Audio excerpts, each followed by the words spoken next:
Bonjour à tous, c'est JP du site parisgagnant.com. Alors aujourd'hui on se retrouve autour de l'application Sporting Cap Plus.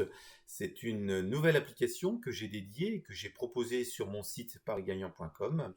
Alors cette nouvelle application va s'employer à gérer les mises.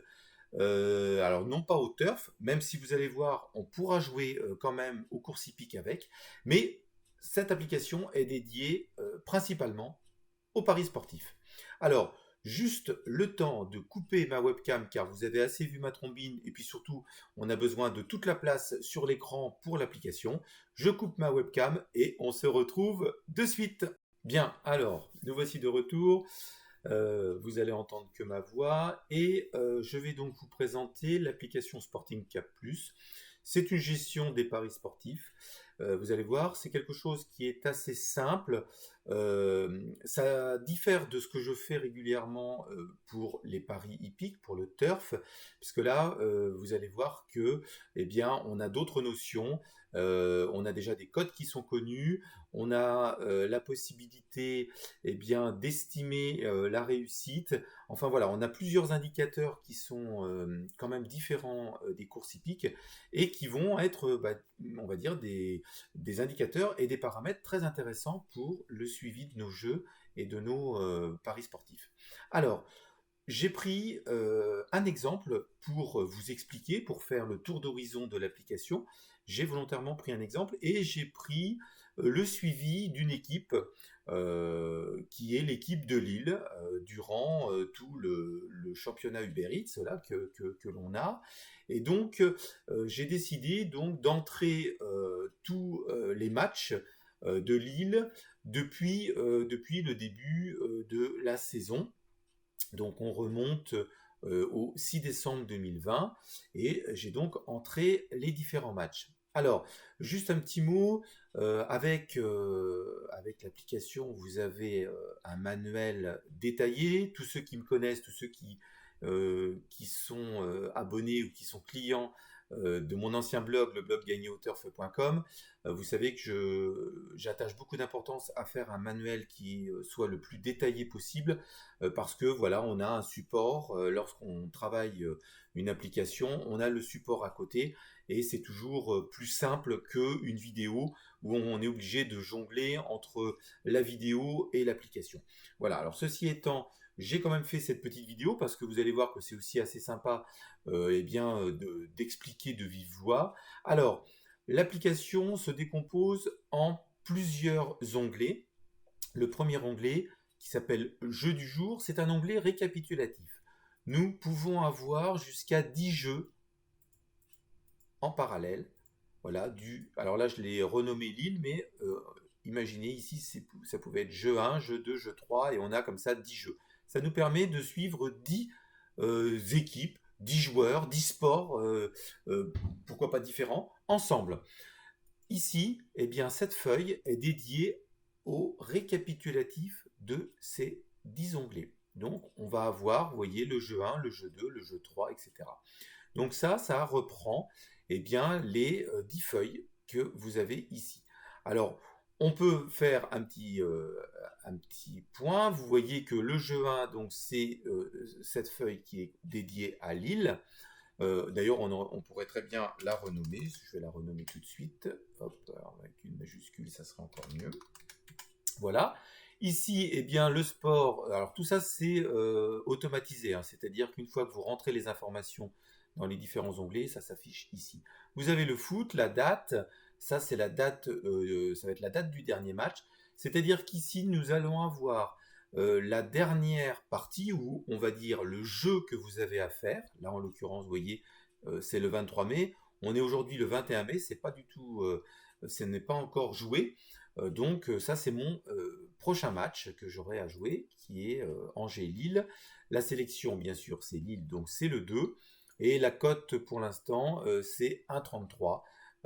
Et nous sommes à l'écart 3. Non, pardon, l'écart max est de 3. La réussite estimée sur ce coup est de 75,19%. La réussite réelle, donc c'est la réussite de l'équipe depuis le début, est de 59,38%. Et pour l'instant, la mise, je n'ai rien, le résultat est en cours, mais on va voir tout ça en détail. Si on avait eu plusieurs équipes, eh bien toutes les équipes se seraient affichées ici en dessous, et on aurait donc eh bien, en un seul clin d'œil, on pouvait voir tous les matchs, la sélection et bien sûr les mises à jouer. Le bilan global sous forme graphique, il est ici. Le bilan global sous forme numérique, il est ici. Bilan global, le rendement global, le cumul des rentes, on va passer tout ça en revue, les gains nets du jour et la réussite. Mais, on va dire, alors on va avoir aussi une partie graphique au bas du tableau, la réussite réelle, les bilans et le capital jeu et les écarts maximum qui sont ici. Mais on va dire que pour que cette feuille jeu du jour existe, il nous faut bien sûr entrer les informations dans chaque onglet. Alors, nous avons l'onglet Lille. Là, j'ai volontairement pris qu'une équipe. J'ai donc rentré tous les matchs du 6 décembre 2020 jusqu'au 23 mai 2021, qui n'est pas encore passé, et avec les codes, bien sûr. Et donc, eh bien, on va voir comment évolue cette équipe et surtout nos mises et ce qu'on va faire comme bénéfice. Mais avant de rentrer dans le détail de ce tableau, hein, qui est un petit peu le cœur du tableau, puisque c'est là que vous allez rentrer toutes les informations, il faut que l'on paramètre nos informations dans chaque onglet. Vous allez voir que c'est très simple. Il suffit eh bien, de rentrer des informations basiques, mais qui sont nos propres informations. Alors moi, j'ai rentré le capital initial, c'est-à-dire que j'avais envie, mon capital jeu, on va dire la bankroll, on va parler un petit peu plus dans le langage paris sportif. Voilà, j'ai mis 300 euros. Le pourcentage dédié à la mise de ce capital, j'ai mis 3%. Pour information, on va dire qu'on oscille entre 1 et 5% de mise du capital, de la bankroll pour les paris sportifs.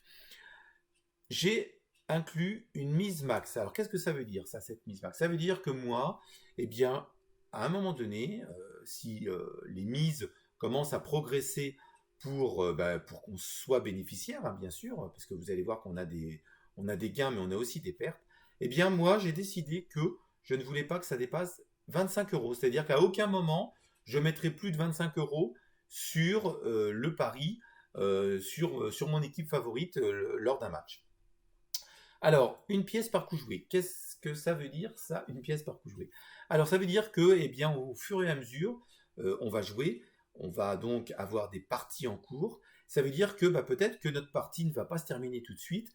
Eh bien, moi, j'aimerais bien que je sois un petit peu remboursé de ces coups que j'ai joués et qui sont perdus.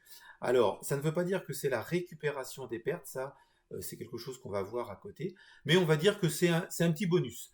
Alors, lorsqu'on met oui, vous allez voir, hein, ou lorsqu'on met non, eh bien ça peut changer un petit peu la donne. Alors c'est infime parce que là j'ai pas mis beaucoup.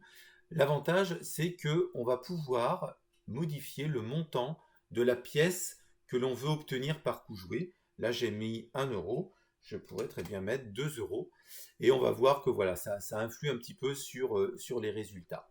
Alors on va laisser sur 1 euro. La rente, alors rente en pourcentage, qu'est-ce que c'est? C'est que eh bien je joue, je vais sans doute gagner. Ce que j'aimerais, eh bien, c'est que il y ait une partie de mes gains qui soit attribuée à ma bankroll pour que ça continue à progresser, mais aussi j'aimerais bien en avoir un petit peu l'utilisation, un petit peu les fruits. Donc là, j'ai fait un 50-50. Donc j'ai décidé d'avoir 50% pour moi et 50% pour la bankroll. J'aurais très bien pu dire je veux 25% pour moi et j'attribue eh bien 75% pour mon capital. Voilà. Donc là, en l'occurrence, on laisse 50%. Alors ensuite, on va aller voir la partie qui est une partie où on va paramétrer les écarts. Alors ceux qui me suivent sur les courses hippiques connaissent un petit peu ce que je fais là-dessus.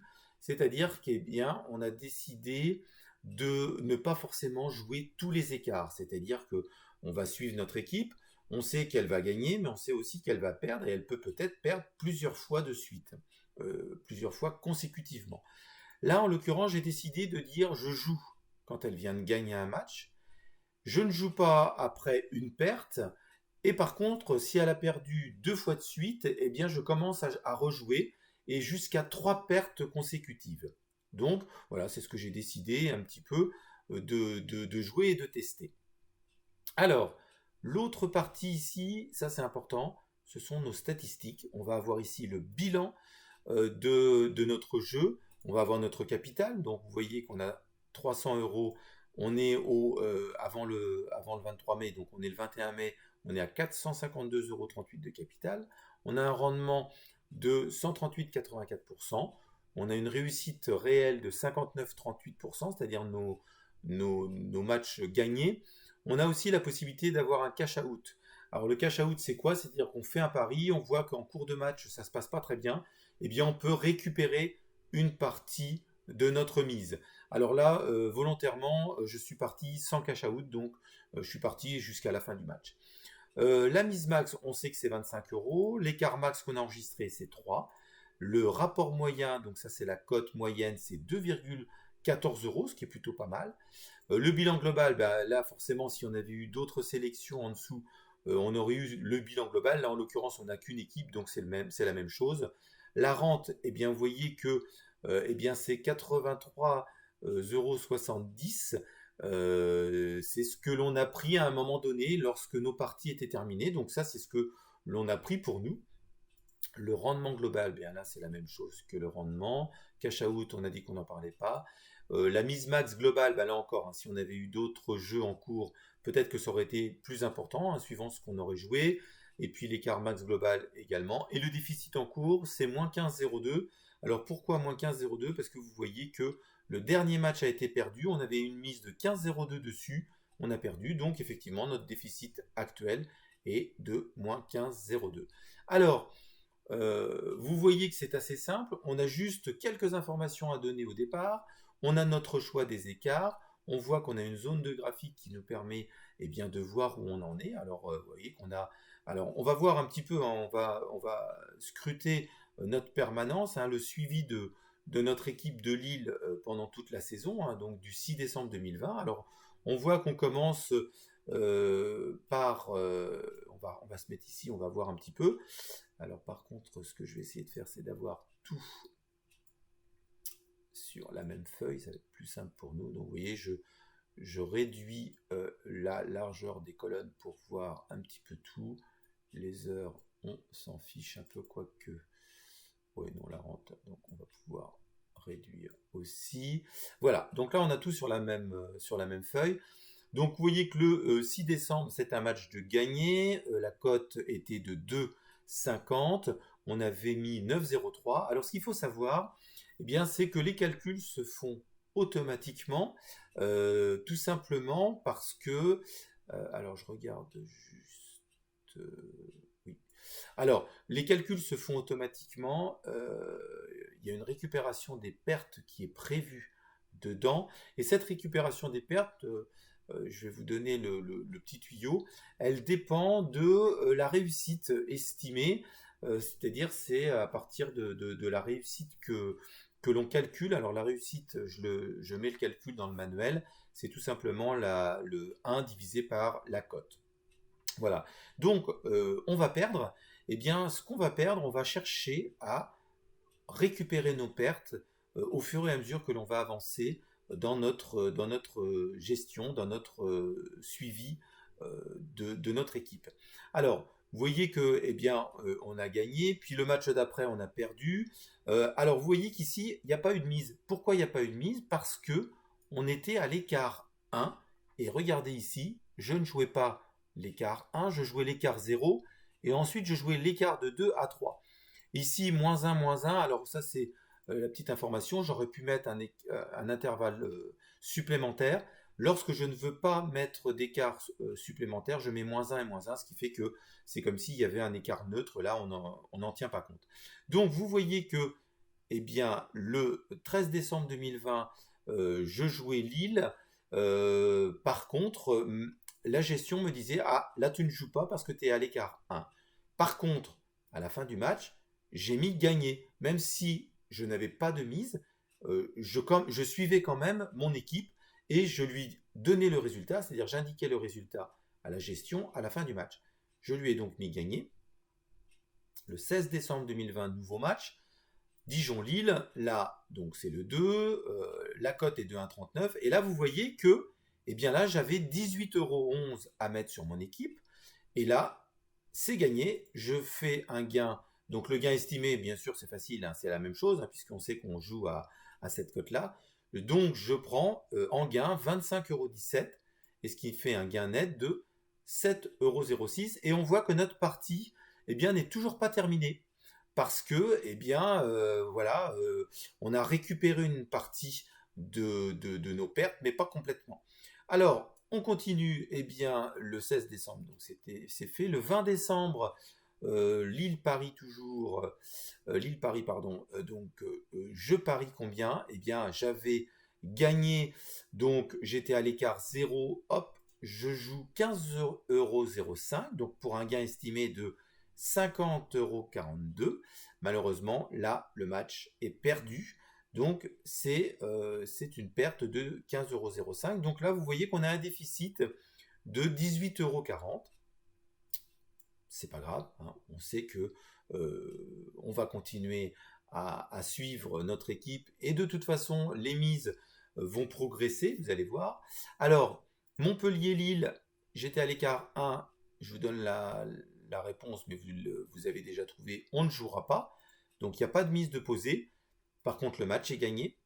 Donc là, en l'occurrence, ça nous permet de dire que le prochain coup, eh bien, nous allons jouer. Le prochain coup, c'est le 6 janvier 2021. C'est Lille-Angers. Lille-Angers, la cote est d'1,83. On a 24,48 €. Et là, pas de chance, eh bien, c'est perdu. Donc, on passe au match suivant, 9 janvier 2021, Nîmes-Lille. Alors, j'essaye d'accélérer un petit peu. Là, eh bien, on est à l'écart 1, on ne joue pas. Le match est gagné. On attend donc le prochain match, le 17 janvier 2021, Lille-Reims. La cote est de 1,70. Là, nous avons 25 €. 25 € à poser sur notre équipe. Alors, vous voyez que 25 €, il y avait certainement plus à poser, mais 25 €, c'est la mise max que j'avais décidé de bloquer. Donc, vous voyez qu'on bloque bien à 25. Là, le match est gagné. On a 42,50 € de gain, ce qui nous fait 17,50 €. Et vous voyez que eh bien, on était en déficit de 42,87 €, on n'est plus qu'en déficit que de 25,37 €. Le match suivant, donc, nous sommes le 24 janvier, c'est Rennes-Lille. On joue donc, la cote est belle, elle est 2,57 €. Nous avons à nouveau 25 € à poser. Et là, une fois de plus, c'est gagné. Le gain est de 64,25 € et nous avons 39,25 € de gain net, plus qu'il n'en faut pour terminer notre partie. Et nous avons même un bénéfice donc de 13,71 puisqu'on a le cumul rente. On avait une rente de 6,94. Donc on est largement bénéficiaire, hein. On a un petit peu moins de 14 € de 13,71. Voilà, donc on continue. Eh bien, on continue notre suivi de notre équipe. Et puis, vous voyez qu'on arrive, alors on a des matchs gagnés, on a des matchs perdus, donc on rentre au fur et à mesure nos matchs. Alors, le gros avantage, eh bien, c'est que vous n'allez pas jouer tous les jours, vous allez jouer que lorsqu'il va y avoir le match de votre équipe favorite. Et on arrive donc à ce 23 mai, donc il n'est pas encore passé, c'est le match Angers-Lille. Alors la cote a priori sur TheBet pour l'instant elle est de 1,33, donc je sais que eh bien, si j'avais à jouer, puisque là, je suis à l'écart 1, eh bien, en l'occurrence, là, je ne vais pas jouer et je vais donc noter quand même le résultat. Enfin, on voit quand même que le résultat est pas mal, puisqu'on a un bilan de 152,38 €.